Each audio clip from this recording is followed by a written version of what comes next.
Sports को promote करना चाहती हूँ एंड सभी स्टेट में। एंड यहाँ काफ़ी अच्छा टैलेंटेड बच्चे हैं जो फ्यूचर वेट लिफ्टिंग में अच्छा प्रदर्शन कर सकते हैं एंड इंटरनेशनल लेवल में मेडल लेके आ सकते हैं।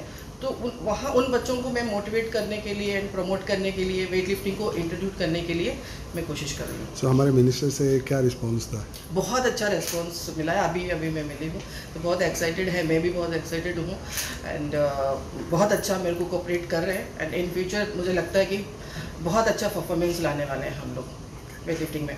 आता ही समज पयली आयिल्ली म्हाका दिसता आमकां वेट लिफ्टिंगाक न्ही भरपूर कितें तरी अवॉर्ड मेळटाले या मेडलां मेळटालीं, मातशें लेट जाता पण फुडें आमकां चान्सीस आसा, हे फुडें व्हरतले आमी आनी आमचे भितर आमकां जाता तितले मेडल मेळपा खातीर आमचो प्रयत्न। आणि मॅडमा सारकी पद्मश्री एवॉर्डी वेज क्लीनच gold medal in the Olympic आणि अशा वेळाचेर एक मोठी हस्ती ह्या भुरग्यांचेर भरदस्त आसतलो। म्हाका दिसता भुरग्यांक तेंच इन्स्पिरेशन आसा आणि आमचे स्पोर्ट्स मिनिस्टर कितलो डेडिकेटेड आसा हे तुमकां सगळ्यांक खबर आसा आणि he has taken the challenge that in next 4 years or 5 years national and international लेवलाचेर गोंयचो एक भुरगो वचून वेट लिफ्टिंग आनी पावर लिफ्टिंगाक भितर ताणें एक गोल्ड मेळोवपाचें स्वप्न जाल्लें तें साकार जावं अशेंच ह्या वेळाचेर म्हणत। आणि त्याच प्रमाणे I appeal to all the Goans who are in the weight lifting and you please come forward. आनी तांचें एक म्हणणें आसा की जर गोंयांत सुद्दां लेट जर जालें जाल्यार तांची जी स्वताची अकाडेमी आसा थंय व्हरून जर ट्रेन जर करून आनी शी एश्युअर्ड